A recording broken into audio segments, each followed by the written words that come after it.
The Chosen is a distraction. Now, I don't necessarily have an issue with The Chosen. However, I more so have an issue with how people treat The Chosen. And the way they treat it is two different ways. One, they completely forget, and The Chosen doesn't answer the most important questions, right, of Christianity. Yet people treat it like it does. And two, people treat it as a replacement to the Bible.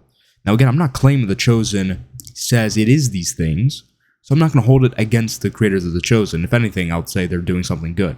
But I'm mostly talking to people who treat it as such things. So one, we're going to talk about replacement for the Bible. In my old youth group of my former church, they would use The Chosen, like, instead of doing Bible studies, they would watch The Chosen and talk about what they saw from The Chosen. Now, if you know what The Chosen is, you'd realize this is an issue because The Chosen adds things.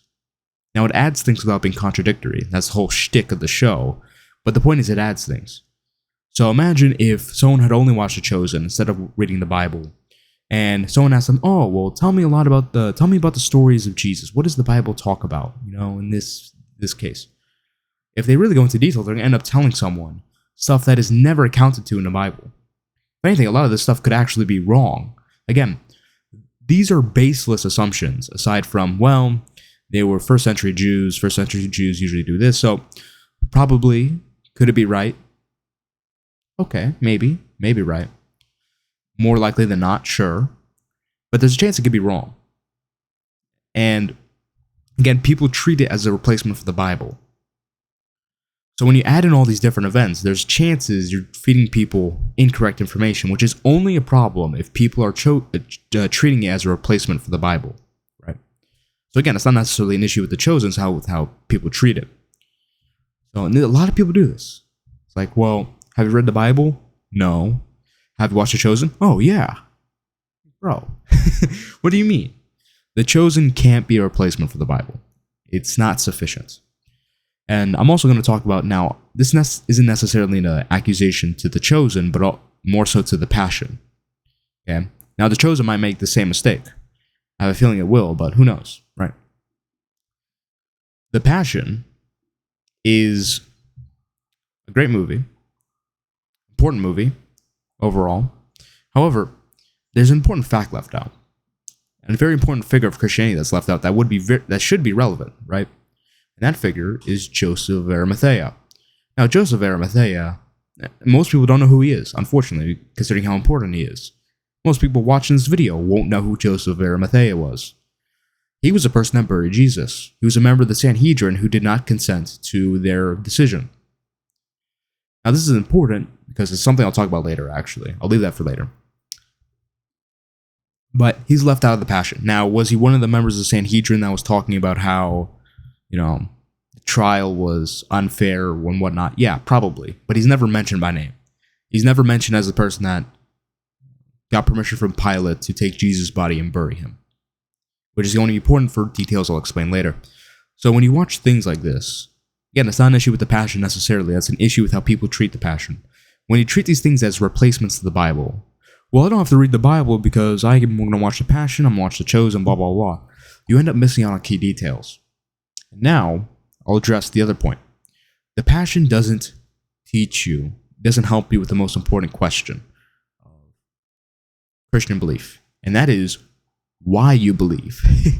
Funnily enough, why are you a Christian? Why do you believe in Christianity? Why do you believe Jesus rose from the dead? Because that's the claim of Christianity, isn't it?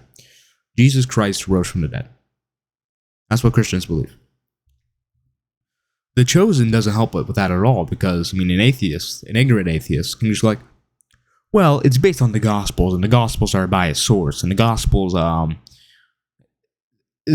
written by believers, so it's wrong. Chosen is completely wrong, invalidated in that same breath.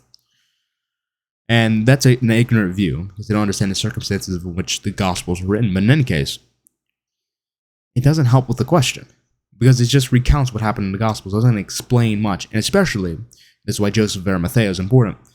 When it comes to making the historical case for Jesus, a figure like Joseph of Arimathea is extremely important. Why? Well, it makes the burial account more credible, because why would they make up a figure who was an enemy of the early Christians? The Jewish Sanhedrin were, at the time of the writing of the Gospels, were killing Christians. Why would they make up a member of the Sanhedrin to bury Jesus and make him a positive figure in Christianity? The Sanhedrin didn't like the Christians. The Christians, by extension, didn't like the Sanhedrin either. And also, it gives us it also helps with the burial account and the empty tomb account, because this means the Sanhedrin knew about Jesus' location of his tomb. Yet, when the Christians were proclaiming Jesus' resurrection, they didn't just go to the tomb and say, look, the body's there. In fact, what they said was, the body was stolen. Now realize, not only does that presuppose burial, but also an empty tomb. Now, this is made more credible by the fact that Joseph of Arimathea buried Jesus. So it becomes far, far more likely that the Sanhedrin actually knew where Jesus was buried. Therefore, it makes this saying of, well, the body was stolen, far more important. And this is the type of stuff that actually helps us prove the burial in the empty tomb account. And I was actually debating with an atheist a little bit in my comment section, and I find out that, as I think about it, it's like, no, we actually have very good third-party sources for, outside of the Bible, for Jesus' crucifixion, disciples' belief, and disciples' willingness to die for their beliefs. So as far as making the historical case for Jesus, all I really need is the tomb accounts, the empty tomb and the burial and the empty tomb, rather. And I figure like Joseph of Arimathea is very important for this, so I find it very disappointing that a lot of Christians don't know who Joseph of Arimathea was. And this goes for a lot of other different little details. So, with all that being said, The Chosen, The Chosen, people who make it have good intentions, I believe. The Chosen's overall positive influence, I do think it's bringing more people to Christianity, so it's good. However, people need to treat it differently. The Chosen is not the be-all, end-all. It's not a replacement for the Bible, and it's also not answering the most important question. Realize that, and strive to do both of these things. Strive to read your Bible, and strive to actually learn about why you believe in Christianity.